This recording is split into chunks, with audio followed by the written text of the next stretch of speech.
కానీ ఒక దాంట్లో ఒకడు ఎవడో గుడివాడోడు వాడెవడో దర్శితో వాడెవడో దూడపేదాలోడు వాడేదో మాట్లాడుతున్నాడు బాగా. వాడు ఇంకోటి ఆర్పీ గాడు ఒకే ఒక్కడు చంద్రబాబు నాయుడు గారు అని చెప్పి మాట్లాడుతున్నాడు.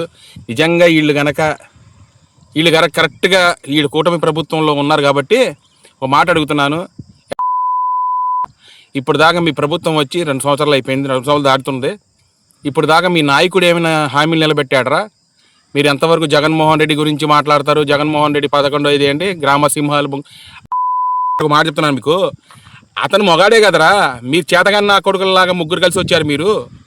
అతను మొగాడే, అతను జగన్మోహన్ రెడ్డి అనేవాడు మొగాడే.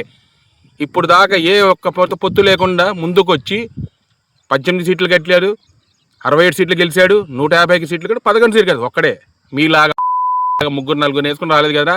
మీరు ఎంతవరకు జగన్మోహన్ రెడ్డి గురించి మాట్లాడుతున్నారు? మీరు చేయాల్సింది ఏంటి? హామీలు. మీరు ఇచ్చిన హామీలన్నీ 163, 140 హామీలు ఇచ్చారు కదా, నిలబెట్టండి.